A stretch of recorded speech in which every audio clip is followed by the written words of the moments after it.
So if you're trying to be worth $200 an hour, you can't spend your entire day doing jobs that are around, $20 to $25 an hour, because how are you going to go grow your business? Welcome to the No Two Roads podcast with Darren Leffers and Brent Rook.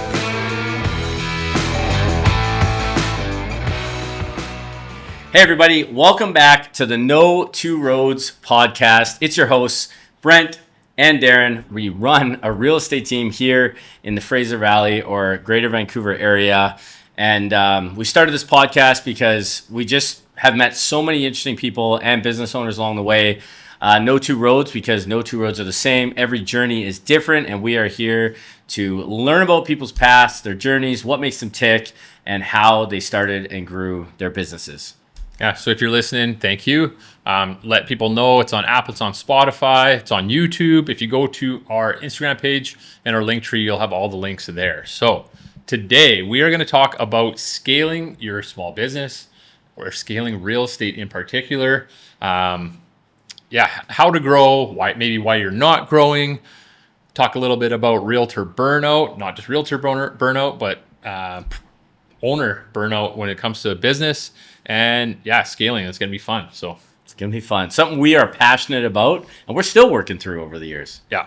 So I guess to start it, I would just say, Brent, what was the first time where you're like, we are scaling, or we need to scale, we need to do something different than just Brent and Darren when we first started out as a team? Yeah. So if you get to a point in your business and you just feel like you're drowning. Like there was a point for us where we weren't sure how big this thing was going to go, and all of a sudden we're doing way more transactions than we expected. So then what you're in a meeting or you're showing a house, and then on the way to your next meeting, you're stopping somewhere for some Wi-Fi, and you're slamming out a bunch of paperwork and trying to rush this, and you're trying to wear all the hats, the administrative hats, getting all your paperwork in and organized, and then getting in front of people. It just bleeds into every part of your life. You end up working way too many hours and getting really stressed. Yeah. So I would say what I remember of those times is you go about your daily activity, meeting people, showing homes, writing offers. And then at night or the next morning, it would be all that back office stuff, prepping your listing, handing in your deals to the office. Just because from the 9 to 5 of the day, that wasn't time for that, or it was not the best use of your time. Exactly. So that was where we're like, we need someone to help us with this. Exactly. Right? So. Yeah. And a lot of people get caught up, and this is something that we really want to help, especially realtors or anyone scaling, is that don't get caught in that trap. Like your time is so important. Your time with your family, your time for just having fun, being around your kids, your hobbies. But also growing a business takes a lot of time and effort. Yeah. So scaling out the activities that are teachable is so important as fast as you can. So I guess in real estate and delegatable. Yeah. So in real estate specifically, our best use of our time is in front of people, offering advice, showing the home, writing the contract, negotiating on their behalf, all the big conversations, all the immediate, big decision items are really important. But then submitting paperwork to the brokerage, it takes time. It has to be done right. It also takes time coming up with that write-up, and what order are your pictures in, and did the addendum get signed, and organizing all your showings, or maybe you want to have a client event, are you spending all your time doing that? But what I ended up doing is I felt like I was getting caught behind a computer doing tasks that are I feel like were simple enough to teach. Yeah. And, you can pay whatever you're going to pay your assistant, call it $20 an hour, $25 an hour, somewhere in there, where you're doing all these tasks for half your day that you could be paying. And then hopefully you're going out as a business owner. You want to be worth $100 an hour. You want to be worth $200 an hour. What's our goal in business? So if you're trying to be worth $200 an hour, you can't spend your entire day doing jobs that are around, $20 to $25 an hour, because how are you going to go grow your business? Tied to what you're saying, we had a coach, and one thing that I thought was very helpful that he laid out was a quadrant for us. And the quadrant was business builders, money makers, tasks, and time wasters. So your money makers are high priority, high importance. Yeah. Your business builders were a little bit lower priority, but still very high importance. Your tasks were low importance, or they're under those two. And then time wasters. So it's like, don't do the time wasters. You have to do the tasks. But if you can hire somebody to do the tasks, then you can focus on on the money makers and the business builders. And to me, that mindset is huge. I'm still working on getting better at that. But like, if you don't have that mindset, you're going to struggle. Yeah. Fair? Yeah, fair. And you're probably going to gravitate towards the time wasters and the tasks, when really you should be gravitating to the other side. The business builders, the long-term vision, long-term business builders, maybe low priority but high importance items, right? Those are like sometimes the hardest ones to focus on. And we actually just had a guest on, our last guest, Jared, fantastic guest, so smart in the business world. And, he talked a lot about some of the outside noise. Yeah. And in real estate, there's so much of it. You go on, part of being a realtor is being on social media, and there's so many ways to do it. And there's people coming out with cool videos and cool marketing ideas, and they're on their Instagram every day, and you can get caught like scrolling through it all, and but that's a time waster. Yeah, intaking all that ultimately is a time waster. If you're a realtor and spending most of your time on social media trying to chase what all these other people are doing and just gather all this information, well, you're probably not out there making money. Yeah, right. And this ties into, I guess, something else I wanted to touch on as we get to scaling here was, like, if you're a new realtor, why isn't your business growing? How come you can't find clients? And maybe I'll tee this up for you, Darren, to kind of expand on, but I've chatted with a bunch of new realtors, and they're like, hey, I got my real estate license. I'm ready to work. I can't wait to show houses. I can't wait to list houses. This is going to be amazing. And I'm like, sweet. That's all sounds really fun. Like, how are you going to get those clients? Yeah. And they're just like, I'm not sure. Like, okay, so what, did you make a Facebook post and just say, like, you're a realtor now and everyone's going to call you? Or, like, how are you going to get them? People have to trust you, know that you're knowledgeable, and then you have to rise above all their other options, because so many people we know have multiple options. So why are they going to pick you? Most people, if you ask an average person, they probably know at a minimum 3 to 5 realtors or more, right? So they have to know you. 2, they have to trust you. And 3, they got to like you.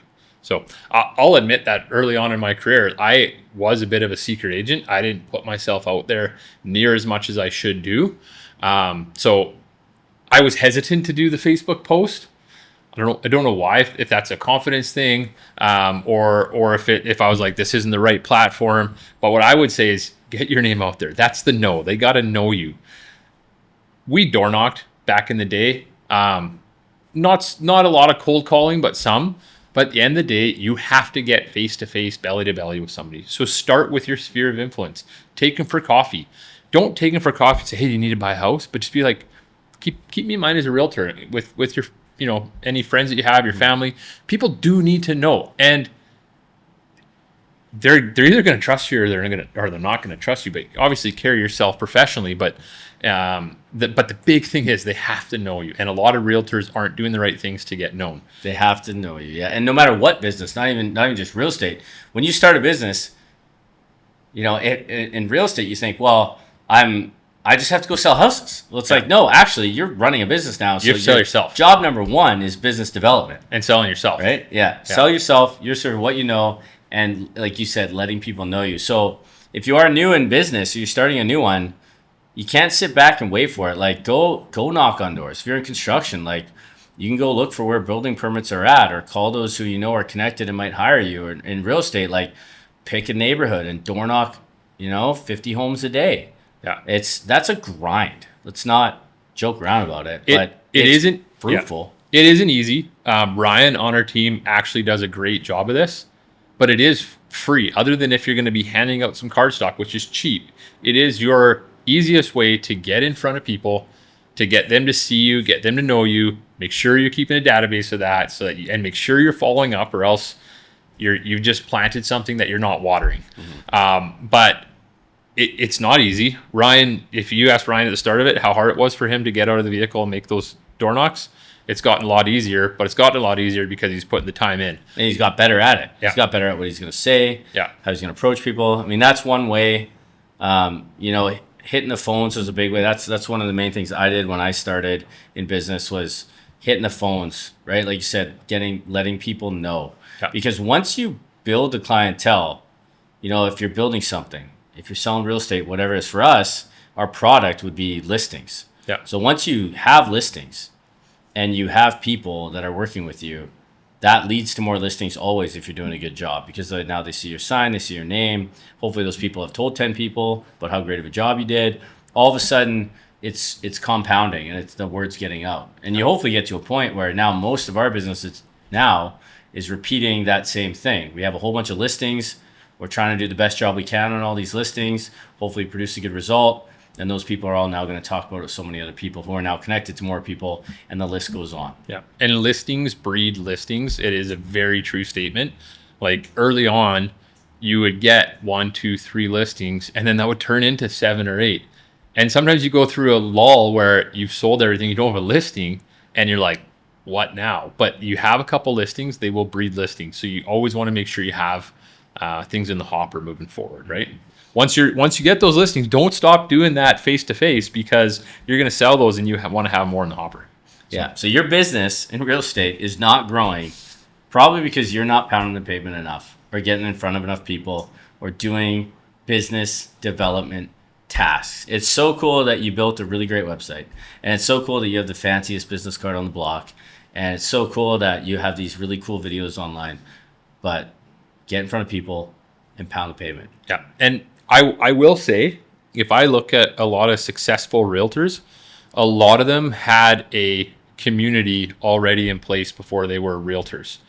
So if you don't have that, create that, right? It is an asset to have a community behind you that you're a part of, whether that's, I'm part of a soccer association, a previous job, like if you were an accountant in another field, or I know one realtor who does really good. She was a nurse and she knew a lot of people in that community, and she's done amazing because that community has got behind her. And obviously she's gotten face to face with them, but you don't have that community, grow it. And realtors that have, a husband or wife that's a cop, and then they've like really gotten into that community, or firefighting, or church community, or even we've talked to team members of ours, like, go volunteer and get into something, right? If this is what you love, go volunteer and do it. Like even for me, like one thing I never saw that I'd get a ton of business from, but I joined a CrossFit gym. This is years ago. You wouldn't know now. And anyways, haven't done that for a few years, but I joined that when I was, it's probably like 7 years ago or so. And I did it just for the point of, getting in shape. But the people I met. That was your best investment ever. I don't know if you had a better investment in your business. Because the people were amazing. And then those relationships still stand today. And I haven't gone to that gym in Abbotsford here for, a few years now. So there's so many good relationships from it. And I had no idea. But it's, again, I was in front of people. Yeah. And I was in front of actually like-minded people who were getting up at 5 a.m. to work out at 5:30 a.m. Why are people there at that early? Well, they got businesses to run and shit to do, and they have to get up early and go do it. So all of a sudden now you're with like-minded people that think kind of the same way as you, and a lot of them ended up being business owners. A lot of them ended up being great contacts of mine and great friends still to this day. Yeah. So run club, yoga class, book club. There's a lot of different ways you can go. Chamber of Commerce, not something that we've done, but a lot of realtors benefit from that. Masterminds with other business owners. There really is so many things. Pick a couple and go do it. So yeah, are you a mom with kids and a realtor? Like, what a powerhouse group of women that would be around. If you could meet a whole bunch of moms with kids, like these, they're heavy influence on both on social media and whatever. So there's so many different communities. Yeah, but I would say part of a community is actually if you're not doing that, go do it. Like that. It's a huge opportunity. Go do it. So, what are signs you're not ready to scale? Signs you're not ready to scale. Well, so if I'm going to break it down in real estate, let's do it for realtors and maybe then broader after. I'd say that for us, it was kind of like, I think as an agent, if you're doing like 20 deals or less in a year, I feel like that's a pretty manageable load for yourself. If you have low expenses, you're giving more of your time for this, and your funnel needs to be pretty big to do 20 deals a year. It just does, because there's a lot of deals that don't come together, especially in a market like this. Yep. That's probably something that's fairly manageable for yourself.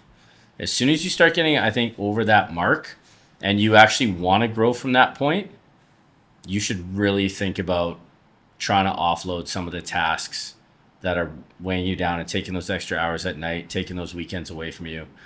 It's probably a really good idea at about that mark in real estate. Yeah, I was even going to say a little bit less at 15, because even the 15 to 20 deals, like if you do hire somebody, maybe you jump to 25 by having that little bit It's extra only going to time, help you grow with that right? time. Yeah. So Yeah, and if you're in another business, it's kind of the same model. I can't gauge it because I'm not in it over like what a deal marker is for you, but I think as soon as it's creeping into like nightlife and weekends, and you find yourself doing all these administrative things that's bogging you down from getting to the big important meetings, like start thinking about it. And our way of scaling was a part-time assistant for like, and for us it was a huge risk. Like, oh, we're taking on a salary, we got a small business, like how are we going to afford this? Like, and it was going to be like so part-time at the time. I think it was going to cost us like 25 grand for the year. She was going to work a couple days a week or something like that, and we're like, man, this is scary. Yeah. Right? 'Cause it is scary. You're taking on straight overhead, and that's probably new to your business besides the normal cost of goods that you're selling. So it was really scary, but we kind of tiptoed into it. And then I think like 3 months in, it was like, we're never going back.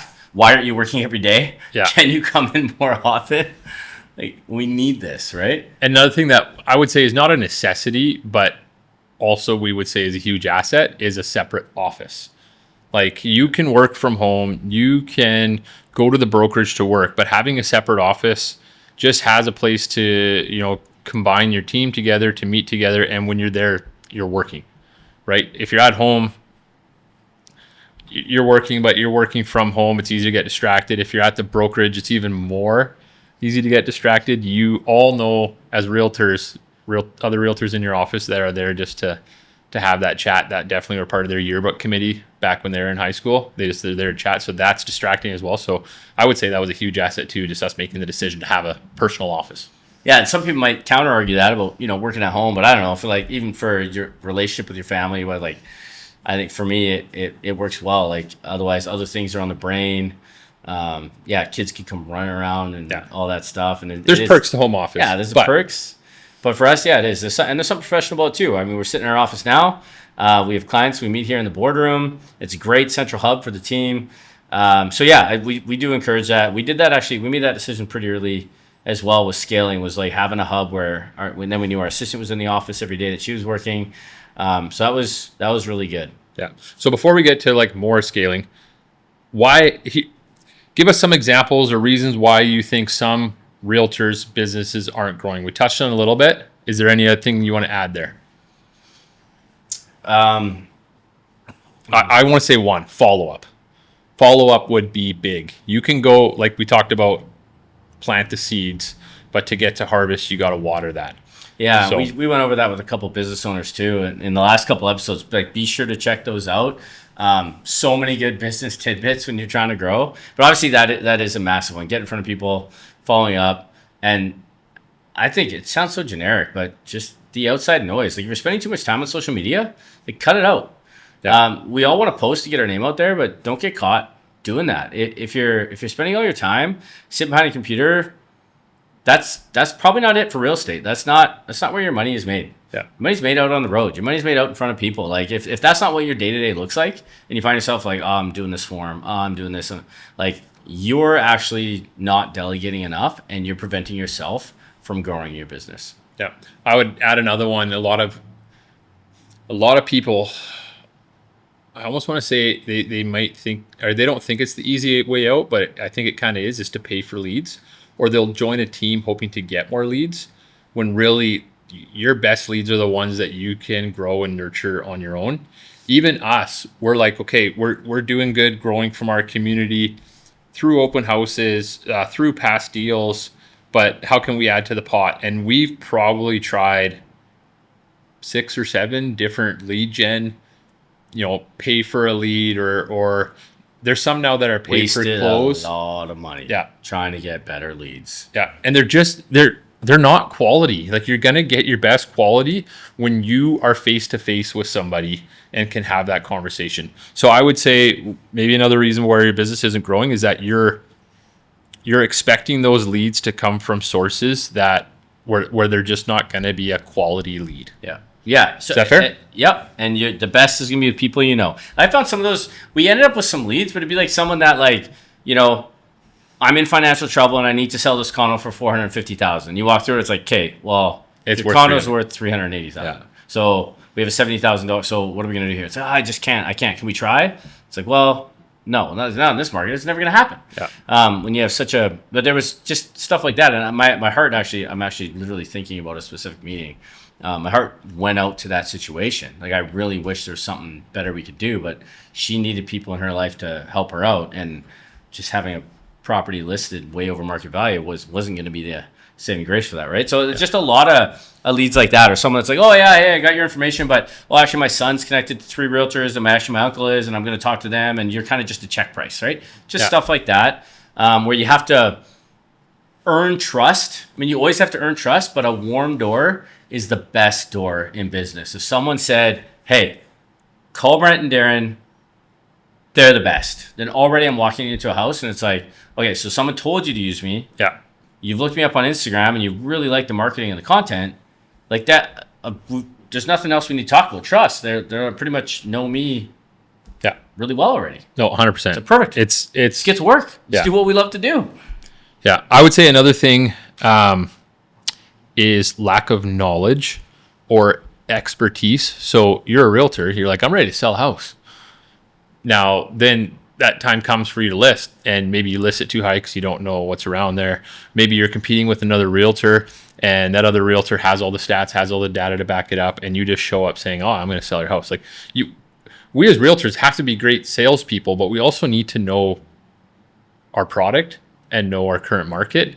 Like, one of the things I always say to people is, because we do the amount of deals that we do, our ear is always to the ground, right? A lot of realtors, 90% of realtors last year, 2025, did less than 10 deals. So their ear to the ground, that knowledge of current market forces isn't quite there. So make sure that even if you're growing, you know what's going on, right? I think that's huge. So yeah, and tied to that, hey, you want a good sales pitch if you're a new agent or new into any type of business and you're going in someone's house. I like the construction example because I think of that too. It's like, when I'm new, I'm walking in someone's house, especially if I know I'm competing with, I'll use our brand for example. We've been around for a long time now. We sell a lot of homes every year. We're gonna approach it differently. So if I'm gonna approach it the old me when I was brand new in real estate, it's like, hey, I know I'm new at this, but I'm gonna hustle, I'm gonna grind, I'm gonna answer my phone, I'm gonna be there all the time. You don't want to work with these big teams. These teams, they're busy. You're just a number. You don't want to deal with that. Like, you get all of me. Like, that would be like the pitch. So if you're a new realtor, like, lean into that, because that is what you have, and that is how are you gonna go into a listing appointment where it's like you're brand new, you sold 3 homes in your life, and then you're walking into a team like ours that we're selling a lot of homes every year. We're coming in saying like, hey, we got the systems, we got the processes, we know the market, like everything is laid out perfectly for the homeowner. We've been through this 100 times. We've been through this situation, that situation. Like, we've pre-thought it out. We have it covered. You're in good hands. I mean, there's a brand to stand behind. There's comfort. There's experience. These are all the things that we lean on now. But the new agent, so how are you going to stand up to that? Be like, hey, I'm Joe, and you need confidence. Sold 3 homes, and show motivation, show confidence. Me, right? Fake it till you make it a little bit. A little bit. Yeah. But you got to sell your time, effort, and energy, and that's how you do. And that when you start. Yeah. So I'll lean into that. Yeah. No, I like that. Okay, where do we go from here? So let's go back to the scaling. So we hired an assistant. We got an office. But then even from there, we're like, we got systems, processes. We think that we actually have built something of value, which can benefit someone else. And we're like, let's grow this. So I think it might have been actually, like Ryan might have came to us. Ryan was our first one to join us. And then another realtor after. We kind of put it out there. We're like, hey, if you're looking to join a team, here's what we all offer. Come join our team. And that did allow us to scale. But I don't necessarily know if we had like a point in history where we're like, okay, let's add realtors to our team. Other than the fact that we're like, we have systems and processes that show value, and it allowed us to. Yeah, so that I think the side of the realtors is it's been a nice way to mentor and also to, fill in gaps for us, like Yeah. and also mentor, help people grow. But I think it's more when you're really trying to grow that's not a stepping stone to growing your business per se. Yeah. It helps, but one of the bigger stepping stones is like someone to handle, the office phone, Yeah. all your paperwork, submitting to the brokerage, and now Ruth with client care, man, the amount of time, it sounds small, but there's a lot of little tasks that eat up all these little things during your day. So let's say you're always answering all your touch bases and all your showing requests, and it's like one comes in, it's like, hey, homeowner, can they come at this time? And they're like, no, that showing doesn't work. Can we come an hour earlier? And then you got to call the other agent back. They help with this. He goes, no, and you go back and forth a little bit, and then you do that, and you times that by 20 every week. It's like, okay, well, how much time do you spend doing that? Yeah. Right? You got 100 people moving into homes over the year. You average that by the year. You got someone moving into a house every 3.5, 4 days. So now all of a sudden there's 100 gifts that you're thinking about buying, shopping for, prepping, packaging. It sounds dumb, but when you actually break it down to the math that you're buying a gift every 3.5 days, that adds up to a lot of time too. So all these little tasks that now they're small, they're so important. But so let's then back up to factor this into the whole scaling side. It was me and you doing all that. Then we got Lindsay to do more of the back office paperwork. She never did the touch bases in the showings. She would do some of the gifting, some of the planning. But then we got to a point where we were like, okay, we call it paper and people, right? Mm-hmm. And that's where Ruth comes in. So at what point were we like, okay, this makes sense where we should actually have two assistants under us? Where would you say that was? Between the two of us, it was probably once you crested 80 deals in a year, I think. It's probably went that. Yeah.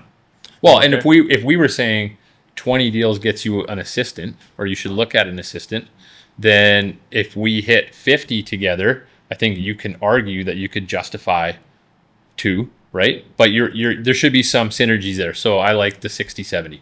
That's where I would say, if I'm going to suggest to people where that would be, right?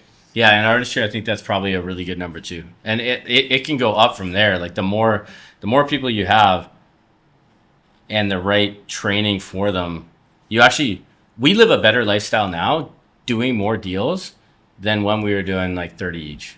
Yeah. Yeah. Okay. So this, unless you think I'm jumping to it too quick, why do realtors burn out and how can we stop that?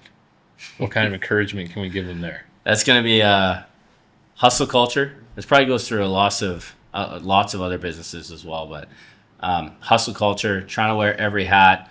I don't take any time off. I'm available 24/7. You call me at 9:00 at night, I'll answer. You call me Sunday morning, Saturday morning, whatever it takes. You just hustle, run, and go. And that's what they think it takes. And that's kind of the services you offer. And the only thing you have to do is trade your time.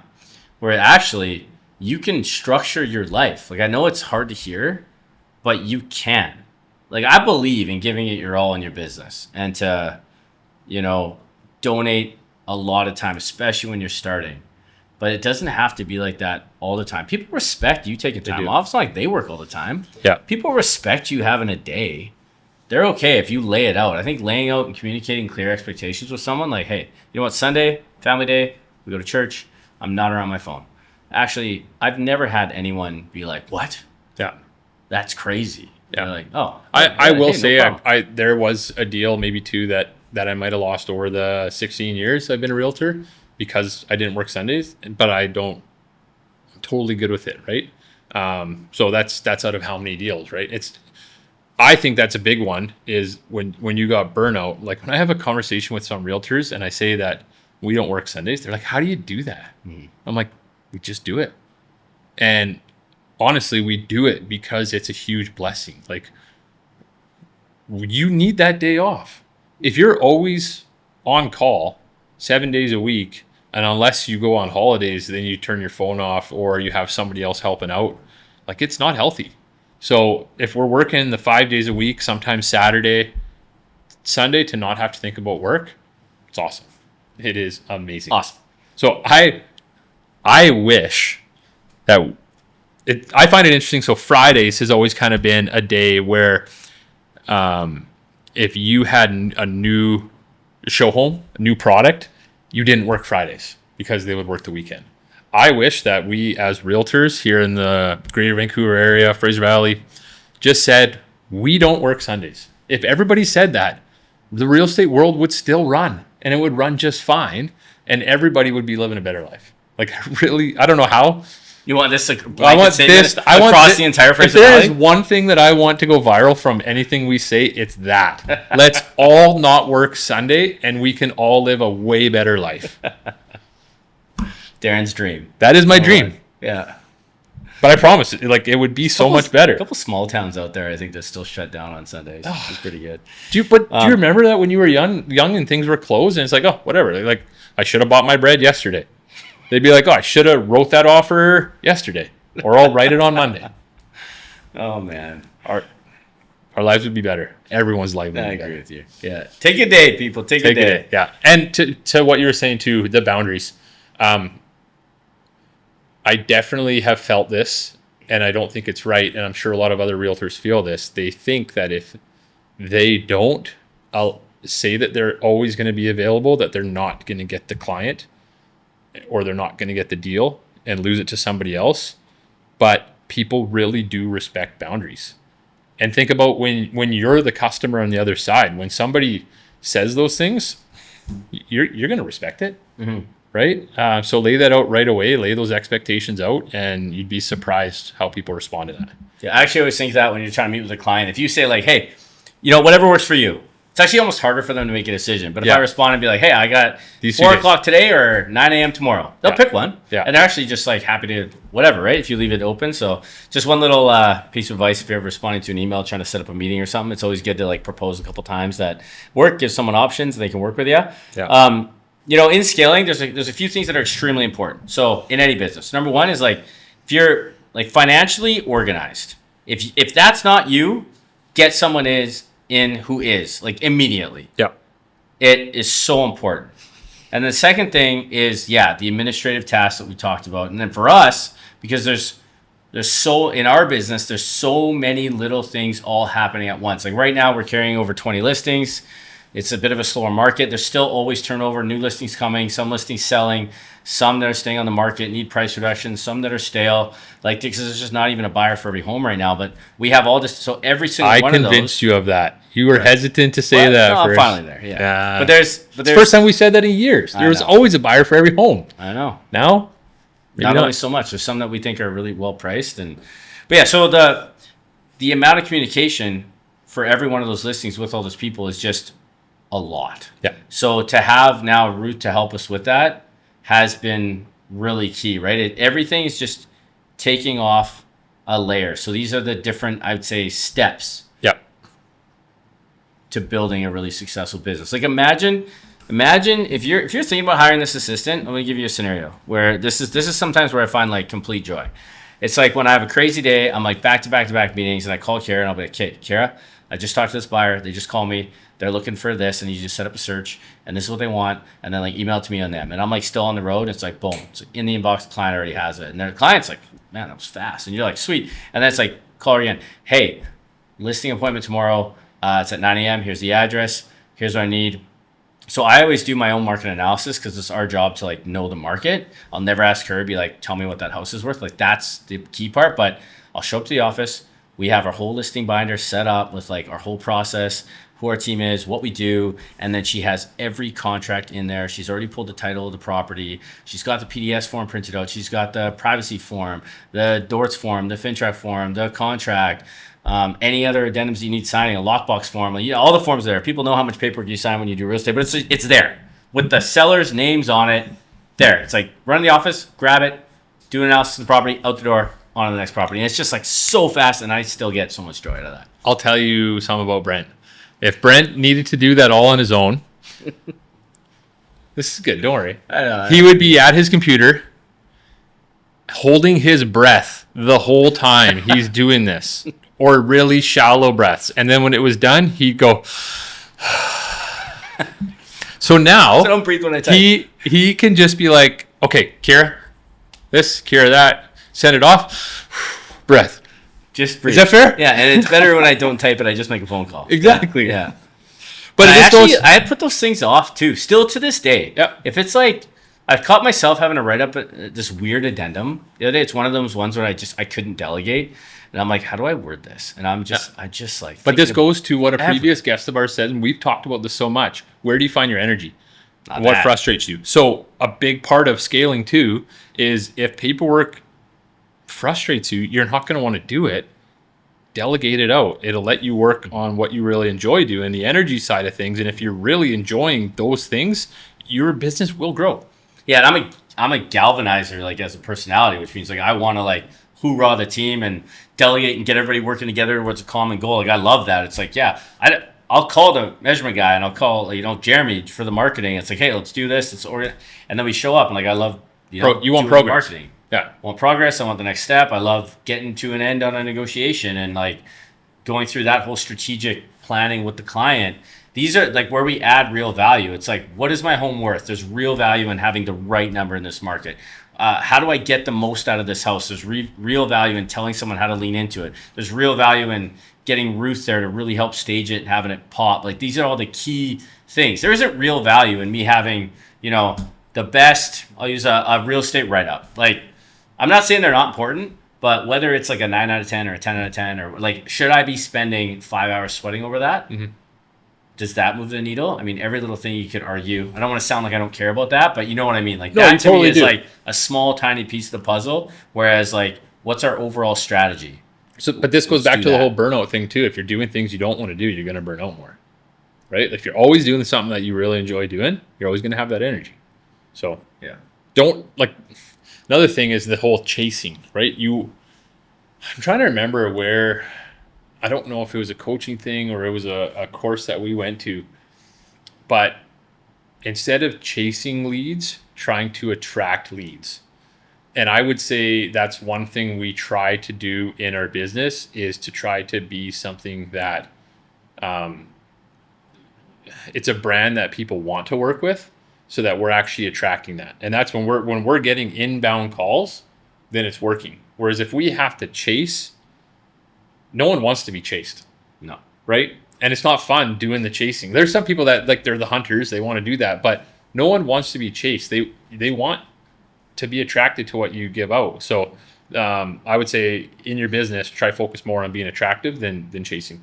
That'd be another suggestion. The sooner you can learn, to be attractive too. You can't be a secret agent. Nope. Something I've booked Darren about over the years is like, don't be a secret about it. Right? You said yourself, like when you started, you had to get your name. People had to know you're a realtor. Whatever it is you do. Here's another one. You're talking about attraction. We have in the past done first-time home buyer events. We did one 5 or 6 years ago at 5 Roads Brewing in Langland.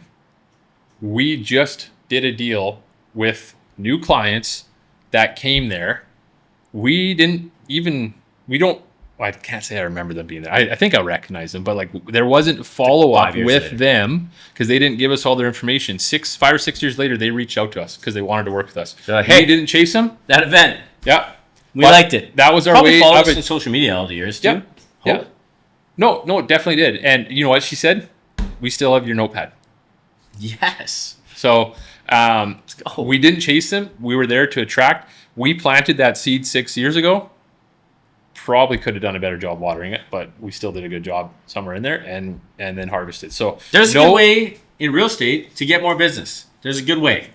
You can do a first-time homebuyers event, especially if you're young and you're a new realtor. Yeah. Partner with a good mortgage broker, throw a first-time homebuyers event, market it for a while, and you get people that want to buy houses in front of you. Like, what better way to do it? It doesn't even have to be first-time home buyer. You can do downsize. You can do. But is that your target market as like a young realtor? I'm saying not even as a young, but even if you just want to scale your business, right?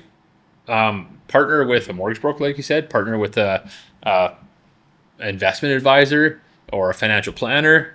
Find ways to plant seeds to grow. So, yeah. So in scale, I kind of want to round out it a little bit. In scaling would be, there's things we all suck at, right? To summarize, I suck at a lot of things. So do you. not. I'm not going to expand on that. But if We're you both can really good at a lot too, though. Yeah, exactly. Right. There's things you're also really, really good at. So use your gifts and what gives you energy, especially as a business owner, entrepreneur, and find people that are different than you to fill the holes and help you to do the things you love and to grow. Yeah. And do that soon. It's like when you start your business, you took a risk, so take a risk. Go hire that person. This is less risky than I would say. Yeah. Getting an assistant, and maybe if that getting an assistant is you partner with 2 other realtors, not as a team, but you just say, let's hire an assistant together that works for us 3. Hard to do with a lot of different businesses. Yeah, but like in a real estate side, do that, and I would say that's actually less risky than not. There's even piecemeal assistants out there if you're thinking about it. Yeah, but I know there's some of you out there thinking about it, and you've been questioning it, and you're running around, and you're doing too many deals by yourself. Like, stop it. Yeah. Go hire that assistant. Like next week, go do it. Just go do it. Yeah. So, a couple things. Traps. What we have there. What people are like, oh, if I just do this, things will be better. What are some things where people maybe put too much time or too much emphasis? Too much coaching, not enough doing. Too much watching other realtors do stuff, not doing it yourself. Too much sitting behind a computer, not getting out there. Get out there, put away the noise, and just get the boots on the ground. Belly to belly. That's what I like to say. You Conversations. say face to face, belly to belly. Yeah. Follow up. Manage the data that you do get. Have a CRM. Have a good one. If people know you're a realtor, there's still so many. Like, to your point, I'm actually quite passionate about this stuff. I get fired up. It's like, there's realtors I know are realtors, and I haven't seen a thing from them in like a year. Unless you see one Do for you sale sign sell pop up. anything? Do people know you sell anything? It's kind of your job as a realtor to get well known. I think we're not even like as good at sometimes, like for the amount of business we do. I feel like there's still like those conversations like, oh, I haven't heard you guys, or and like our name is quite well known now, but there's still that where I'm like, if I compare it to some other agents that we sell just as much or more than, we're not as well known that way. So that's still something that we still got to do better at. Yeah. Too. One thing I will say that I think we do good, and what I would really encourage other agents to do, or small teams, is the client care side of things. If you do a deal with somebody, you help them buy a home. They're not really your client anymore from like the government side of things or the real estate rule side of things. They owe you nothing. But we have decided that if you do a deal with us, if you've bought a home, if we've sold your home, you are our client. Whether you choose down the road, you don't want to be our client, that's fine. But we're going to treat you like you're our client. If you buy a home now and 10 years from now, you're still living in that home, you're still going to get invited to all our client events. We'll still reach out to you on your birthday. That is something that we've decided we are going to build a community through Leffers and Rook and treat these people like they are clients for life. Do you always want to be finding new clients your entire life, or do you want to nurture the ones you have? And we probably don't have a perfect track record, but we're pretty close. I think. Like, there's a lot of in regards to retention of past clients. I think there's very few people that do as good of a job as we do. And there's familiarity. And it's fun. They call you. Is it not fun? Like, that's so fun. So fun. I got a text just a couple weeks ago. Someone I hadn't really chatted with much in a few years, but they're just like, hey, we're thinking about buying this house. Like, hey, Brent, how's it going? And they're like, reintroducing themselves. So maybe I should have called them a little bit more, but they're still invited to every party. They still get birthday cards. It's still we still stay in touch through a newsletter. So anyways, they're like, yeah, let's go see a house. And it's just right there, which is so cool. And I have another situation where I have clients that they're literally friends with another agent, and that like I said, people know so many realtors, but this is really where it can get good in real estate is if they trust your brand and they trust you and you start becoming more well known, they're actually going to go with you because they just really think you'll do a better job. And that's not a slight necessarily to other agents. It's just like the branding that you've built and the trust that's there. So I mean, that's something to pursue, and that's something that, man, I'm so grateful for that. Yeah, I have a cool story. I just had this 7 days ago. I'm in Langley City, right by Douglas Park, by the pool there, and I'm standing outside a home that I just showed to 2 clients, and a client of mine bikes by, and I'm like, Doug, gets off his bike. Oh, Darren, this is the best realtor you're ever gonna get. I'm like, I didn't even pay him for this. He comes by while I'm standing by two other clients who don't know him, and they're like, "Who is this guy jumping off his bike?" And those are the first words out of his mouth. I was like, "This is perfect situation." That's awesome. But he is somebody that bought a home, I think it was 8 years ago, still gets a birthday card, comes to our client events. We've built that community. So I think that's like investing in your clients is a huge thing too. Yeah. In any business, by the way. Yeah. Yeah, we're tailoring it kind of to ours, but this can definitely go out to other businesses as well, for sure. So anything else? Maybe lightning round? Yeah. So when we do our podcast with our invited guests, we usually do a lightning round. We haven't done one back and forth here, so we're going to quickly fire some at each other. Do we want to answer the question that we asked the other guy too or not? Maybe. Maybe not. Are you going first? Yeah. Okay. If you got arrested tomorrow, what would your friends instantly assume that you did? Man, probably drive too fast. That's kind of boring. Way too fast. That's what I think. Okay. Yeah. Man, that's a good question. Yeah, I want you to answer that one. Oh. Probably got someone way too good of a deal in real estate. And it wasn't believable. Goodness. Oh. Okay. You just want that answer. Yeah. All right, Darren. Morning or night? I want to say I am a little bit more of a night owl, but I really do appreciate getting up in the morning in the summertime when the sun is shining and you're up at like 6. So then I would say I'm a morning guy. How about you? Sweet. Both.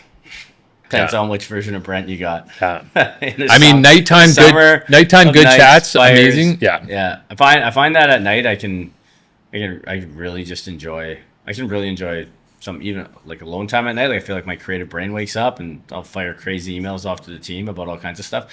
It's true. Just sit and have a drink and whatever. But I was like, I get those emails and I'm like, I wonder how long he held his breath for. Yeah. Oh man, I know I gotta stop doing that. But then also in the morning, I like it too, especially when I get on a good run of like getting up early, working out, getting a bit of exercise, and it's just, I don't know, it starts your day off right, feels really, really good. So yep. I like both. Okay. What is the most embarrassing song on your playlist that you secretly love? You know what's really trendy right now, and that we've been cranking in the boat too? It's Puerto Rico. You know what song I'm talking about? It's an AI song, right? Yeah, it's an AI song. And that's also one of the reasons why I hate it, because I'm like, not giving any props to an artist for being creative. And that is going to get stuck in your head. My daughter is like surfing behind the boat and just like dancing away and arms up in the air and just crushing this song. They love it. Anyway, that song is super catchy, but yeah. It's kind of embarrassing. Do I got to answer that? Yeah. I don't know if this is embarrassing. I'm not a big Justin Bieber fan, but I think it's Daisies. There's just like a guitar riff in there that I just love. Little Bieber fever there, Darren. Yeah, there's a riff in there. Like I saw that. What's the concert that he was at, and that was just repeated over and over. I'm like, oh, I could be there listening. Bieber to fever. So Love it. Okay, what is like the sport that you would play if you could pick any professional sport? What is the one you would play? Yeah, so it would have to be golf. But a very, very close second would be baseball, because you're sitting with your buddies on the bench or you're out in the field playing with them. 162 games a year plus postseason. You get all winter off, winter wherever you want. That to me, like hockey would be great too, but baseball would be amazing. And then golf. Baseball second? Baseball would be second only because what I enjoy most is being out on a golf course. I feel like you'd have better chance of being a pro baseball player than golfer. I would agree with you. DH. I can hit. I can't throw. Put me at first base or DH. Just a shot at your golf game. Yeah. But yeah. One day we should get Jeremy out and see how we can do. I would love to see what we could do against like a 80-mile-an-hour pitching machine. Maybe we'll have to do some like sports videos sometime. It'd be kind of fun. Yeah. Anyway, okay. What was your answer to that? I don't know. I asked the question, but I've never actually critically thought about that. I mean, the two sports I love are golf and hockey. Which one would I rather do? Probably golf. Yeah, pretty hard to say no to it. Hockey's amazing. Soccer. FIFA's still going on during the time of this recording, and that's pretty awesome to watch too. So, What is the weirdest thing you've eaten out of sheer laziness? the weirdest thing I've eaten. Where you're just like, oh, I'm hungry. You're just going to the cupboard and there's nothing there, and you're just tough question. Sheer laziness. You know what comes to my brain when you say that is we were just at we were camping, and somehow someone had bought this like white whipped cream, like Dunkaroos, that whip that you dip the Dunkaroo thing in. Anyway, it was like a whole tub of like that, like cake batter or cake icing. Yeah. And then we bought vanilla like graham crackers. Yeah. And we were scooping out that. It was amazing. But hey, that's what came to mind. That's How good. about you? I probably could if I took time to come up with a better idea, but like if I'm being lazy, I'll go into like the tub of chocolate chips and just like grab a handful of chocolate chips. A little Just late, straight up a night. handful of chocolate. Yeah. Dark chocolate? No, I'm like just I don't know whatever it is. Chocolate chips? Milk Yeah. chocolate chips. Okay. And then I get in trouble because my wife's like, "Do you know how much those are at Costco now? They're super expensive." And I'm like, "Well, sorry. Rather that A than handful of cook." chocolate chips. It's amazing. Okay. I think that's good. Right? Got any other questions for me? No, No? I like it. Okay. That was good. That was fun. That was fun. Thank you all for listening. If you are a realtor and you have questions more in depth about scaling, growing your business, hard lessons we've learned on the way, you're looking for advice or mentorship, anything, like reach out. We're pretty open book. We'd love to give you a bit of advice. If you're even growing a business and you want like contacts to, a bit of coaching or some other context day to day of things that we've learned, we're happy to share that info with you guys as well. We'd love this to be a bit of a platform for younger business owners to push and succeed. That's one of the main goals, I think, for me, something I'm really passionate about. I'd like to see people take risks, take a leap, do what you're passionate about, and find success. I really like that you pointed that out. And I would say one thing that I've learned, and I was a bit surprised at first, but when you ask a question of some seasoned individual, so a seasoned realtor or a seasoned plumber, seasoned this, that, they are more than happy to tell you everything that they know. Usually there's not trade secrets to be like, oh, I'm not going to tell you how I'm successful. Because even if they tell you, often you might not do that. But like, ask, if you admire somebody, take them for lunch, take them for coffee, ask those questions. Like you can't lose in those situations. People will give you the answers you're looking for. Unless you ask the wrong person. Yeah. You might. But I want to say I wish I would have learned that earlier. Have those conversations, right? Yeah. There's so much wisdom out there, and people usually don't hold back in sharing them. So True that. Okay, everybody. Thanks for watching. Till next time. See you later. Thanks for watching and listening. We'll see you guys next time.